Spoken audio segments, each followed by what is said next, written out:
Et bonjour à tous les amis, c'est MaxiCards. On se retrouve pour une nouvelle vidéo. Quel est le meilleur moment pour vendre son investissement, vendre sa collection? On va ici voir quel est le pire moment pour vendre, parce que voilà, faut bien savoir que s'il y a un meilleur moment, il y a un pire moment. Et voilà, je vais vous partager un peu mon expérience, tout ça, de tout ce que je sais en fait, littéralement, pour que vous puissiez, j'allais dire, tirer un maximum de bénéfices de votre vente. Donc premièrement, avant de commencer la vidéo, merci à toutes les personnes qui s'abonnent, qui like, qui soutiennent la chaîne. Franchement, ça fait grave plaisir. N'oubliez pas que vous avez le serveur Discord où vous pouvez venir discuter, même des fois ça discute jusqu'à 4h du matin en vocal et tout, c'est en détente. Donc voilà, pour les personnes qui ont envie de discuter, que ce soit investissement, cartes Pokémon, cartes japonaises, enfin tout ce que vous voulez, n'hésitez pas à rejoindre, c'est le premier lien en description de la vidéo. Également là-bas au fond, vous voyez, il me reste des boosters que j'ai ouverts sur Whatnot, donc voilà, c'est pour des clients Whatnot. N'hésitez pas à venir, avec mon lien vous avez 15 € offerts, donc on va se faire un box break évolution céleste, ça vous fera carrément un booster, enfin quasiment un booster offert, hein, parce que voilà, évolution céleste c'est un peu cher maintenant, mais voilà, vous aurez 15 € de réduction sur votre booster. Enfin, on peut commencer la vidéo sans plus tarder.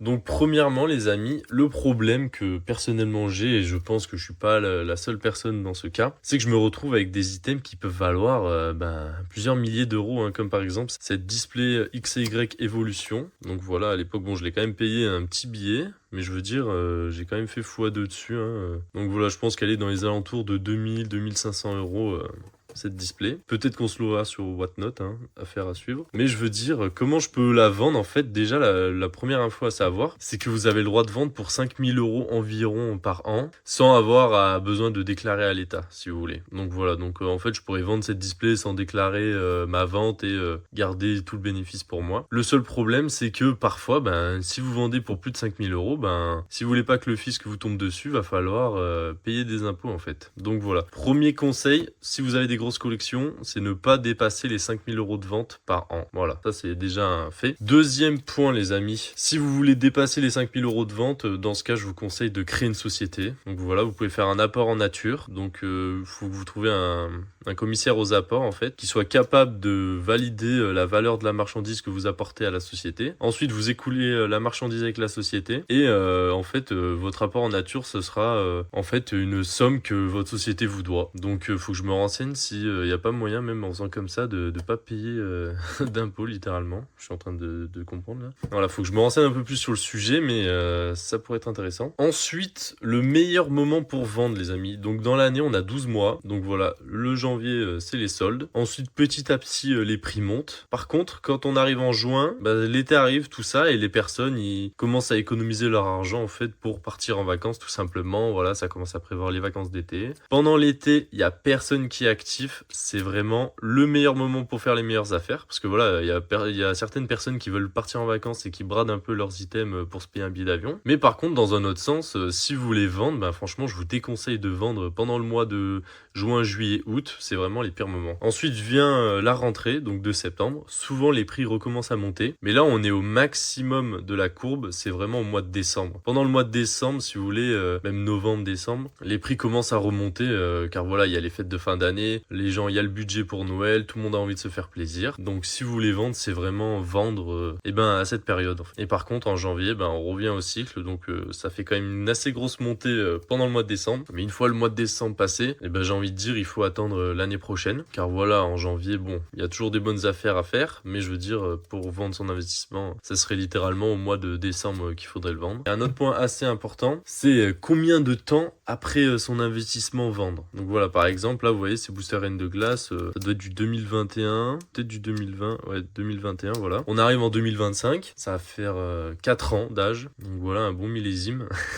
Non, je veux dire, d'après ce que je sais, le meilleur moment entre acheter et vendre, c'est vraiment quand l'item a 7 ans environ. Donc voilà, après forcément, plus vous attendez, plus ça va prendre de la valeur. Mais ce que je veux dire, c'est que si vous attendez 7 ans et que vous revendez pour réinvestir sur des items qui ont allé 1-2 ans, qui n'ont pas encore pris la cote, mais que vous savez que c'est une valeur sûre, j'ai envie de dire, et derrière, vous allez beaucoup plus être gagnant en fait. Donc voilà, 7 ans d'âge. On va essayer de prendre un cas concret avec étincelle déferlante. Par exemple, cette année 2024, Il y a beaucoup de personnes qui se sont dit ok, étincelle déferlante c'est pour moi, ça va faire comme Évolution Céleste, je vais investir toutes mes économies dessus, je vais scalper tout ce qui est en rayon et tout. Et ben aujourd'hui en fait, si jamais vous avez acheté cette série en 2024, donc il faudrait rajouter théoriquement 7 ans. Après voilà, hein, ça c'est une série qui a pris un énorme coup de boost dès le départ avec la hype, tout ça. Hein. Évolution Céleste avait connu un peu la même chose, mais après c'était un peu redescendu parce qu'il y avait eu des reprints. Mais après voilà, hein, très très bonne série et forcément c'est remonté très très fort derrière. Mais du coup on a juste à faire 2024 plus 7, donc ça fait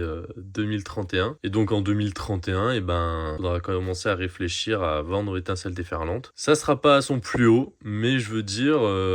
ça sera, enfin je veux dire, ça va prendre un coup de mou dans la montée ensuite, hein. Et donc c'est pour ça que ça sera sûrement le bon moment pour vendre cette magnifique série. Hein. Mais à voir si on a plus d'informations par la suite. Hein. Par exemple, imaginons un restock de TB, Évolution Céleste, on en a eu 1-2 ans après. Hein, si je prends Évolution Céleste en exemple. Donc rien ne dit qu'on va pas avoir un énorme restock de display, de TB, de booster sous blister. Enfin je sais pas, hein, à voir ce que nous dira l'avenir. Mais dans tous les cas, voilà, 7 ans après, l'eau a coulé sous les ponts, on sera 2 blocs plus tard sûrement. Faudra suivre tout ça un peu, toute cette actualité, mais voilà. Donc voilà, par exemple, cette display, je l'aurais vendue à 1-2 ans, je l'aurais quasiment vendu le même prix. Elle a pas tant augmenté que ça. Alors que si j'aurais revendu pour acheter, eh ben, je sais pas moi, du Évolution Céleste, imaginons, ben, en 2 ans, Évolution Céleste, ça a encore pris la cote, quoi. Donc voilà. Moi, j'estime à 7 ans environ, l'âge entre l'achat et la revente des items. Deuxième point que je voulais aborder, c'est également pour donner de la valeur à vos items, n'hésitez pas à... Bah, par exemple, vous voyez cette display, je l'ai mise sous protection. Voilà, hein, ça permet de bien la protéger. Bon, malgré, elle a quelques petits problèmes, mais voilà, elle est pas parfaite. Mais je veux dire, bon, la face avant, elle est vraiment belle. Mais en fait, littéralement, ça donne de la valeur, si vous voulez, plus l'objet semble protégé, plus il semble noble et... plus il a de la valeur. Par exemple, cette ETB Tempête Céleste, bah, vous voyez, je ferais mieux de la mettre dans une protection parce que là, dernière vente que j'ai vue, il me semble qu'on est à 1200 €. Donc voilà, je ferais bien d'acheter une case de protection pour la mettre sous protection et pour qu'elle soit vraiment... nickel. Et pareil pour ces Pokébox. Hein. Ça, c'est des Pokébox X et Y. Il y a des très très belles séries à l'intérieur. Bon voilà, les Pokébox sont nickel, mais je veux dire, c'est pareil. Hein. Je ferais bien de m'acheter des petites box en plastique de protection. Et si vous avez des cartes, et ben c'est la même chose. Hein. Sleeve, top loader, la totale. Mais en fait, juste quand vous faites une petite photo, vous la mettez sur un groupe Facebook, sur le Discord, peu importe. D'ailleurs, j'ai un groupe Facebook, les liens sont en description, les amis. Et ben, les gens, ils seront beaucoup plus confiants par quelqu'un qui met des protections sur ses items que quelqu'un qui est là, qui vous balance la Pokébox comme ou un booster en loose comme ça et qui, entre guillemets, en a rien à faire de l'état, quoi. Les personnes qui sont attachées à leurs items, généralement, ils en prennent soin et derrière, ça rajoute de la valeur aux items.